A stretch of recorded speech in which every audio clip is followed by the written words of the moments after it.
There comes a point in every social season, dinners, birthdays, office parties, when your calendar looks less like a life and more like a hostage negotiation.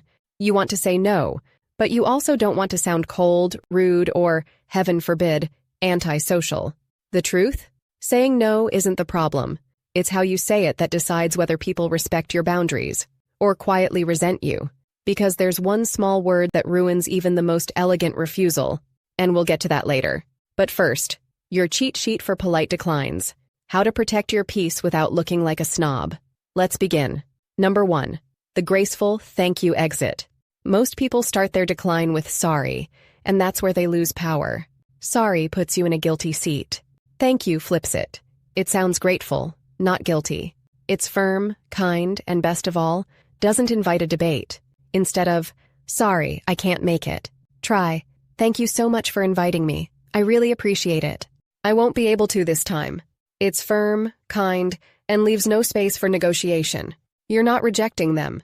You're simply expressing appreciation for being thought of. Number 2, the polite boundary layer. If you struggle with over-explainer's guilt, this one's for you. The key is to add one neutral layer of context. Just enough to soften the no, not enough to start a debate. I've been keeping my weekends quiet lately, but I really appreciate the invite. I'm keeping this month light, but thank you for thinking of me. This kind of phrasing shows calm control, a quiet line, not a defensive wall. Number 3, the elegant deflection. Sometimes you don't want to say no outright. You just want to glide past it. If you truly can't decide yet, buy time politely. That weekend's still shaping up for me. Can I confirm closer to the date? It sounds responsible. It also gives you the gift of later clarity. Because the truth is, 80% of social regret happens when you say yes too early. The half-commit saves you from your 2 weeks ago fantasy self, the one who thought they'd suddenly become an extrovert. Just don't use this one too often, or it becomes transparent. Think of it as your polite smoke bomb. Elegant, but used sparingly. Number 4, the calendar excuse, without lying. Everyone's crazy schedule is the universal alibi, believable because it's true. But the trick is not to sound like you're reading from a corporate email. I've got a full plate that week. I've been catching up on rest. I'll sit this one out. It sounds responsible, not dismissive. The message underneath? I value your invitation, but I also value my time. Number 5, the compliment cushion. If you're declining something personal, a friend's event, a dinner, a launch, end your message with a soft compliment. I know it'll be wonderful. Please send me photos. You always organize the best things. I wish I could be there this time. It's not manipulation. It's social grace. You're reminding them your no isn't rejection, just self-respect. And people remember how you make them feel, not what you explain. Number 6, the polite ghost prevention. We've all done it. The read and disappear. The problem is, silence feels like rejection, not busyness.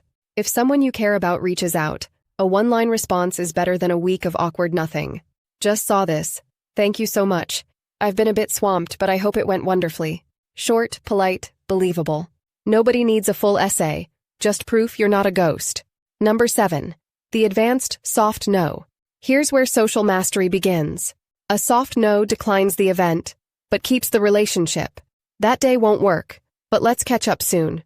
I'd love to hear how it goes. It's the art of staying connected without being available to everyone. And before we get to the most powerful decline of all, the one no one even notices, let's talk about a trick that's deceptively polite. Number 8, the silent no in disguise. Sometimes the most polite decline is no reply at all. Yes, I said it. When the invitation is generic, mass sent, or emotionally manipulative, we haven't seen you in forever, you have to come. Silence is an answer. You don't owe anyone a reply to pressure disguised as politeness. Real class isn't about replying to everything. It's knowing when silence says it better. Number 9, the self-respect filter. Here's your final test. If you feel resentment after agreeing, that was a no you didn't say. Elegant people check in with their energy before they reply. Protecting your time isn't selfish. It's self-respect. Your presence means more when it's chosen, not squeezed in. I'd love to join when I can give it my full attention. This time I can't. Polite honesty, no guilt, maximum respect. Number 10, the graceful last-minute cancel. We've all been there. The outfit's laid out, makeup half done, and suddenly your body whispers, "Nope." Here's the rule. Cancel early, own it, and keep it brief. "I'm so sorry. I overestimated my energy today. I'm going to sit this one out. Please have fun and tell me everything tomorrow." Notice what's missing? Excuses. Elaborate tales. 10-minute paragraphs about migraines that mysteriously vanish when Netflix starts loading. People forgive honesty. They never forgive theatrics. Number 11. The strategic excuse for when you need a shield. Let's be real. Sometimes politeness isn't enough. Some people hear no as a challenge.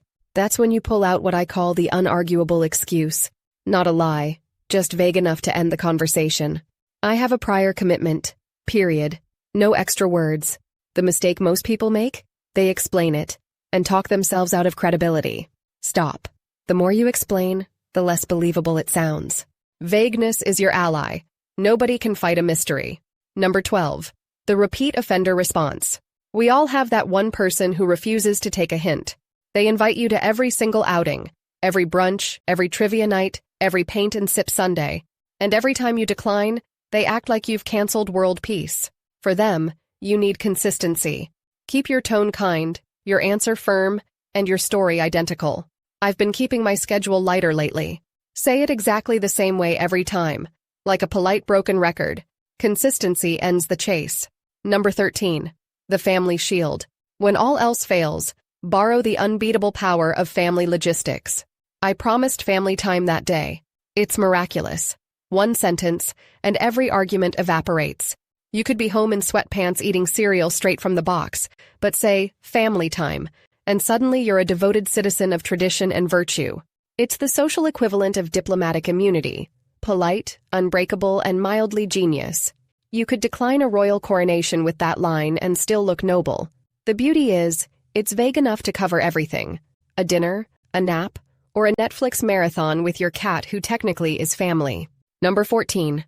The one word that destroys polite declines. Remember that word I mentioned earlier, the one that ruins even the most elegant no? It's just. As in, "I just can't make it. I just need to rest.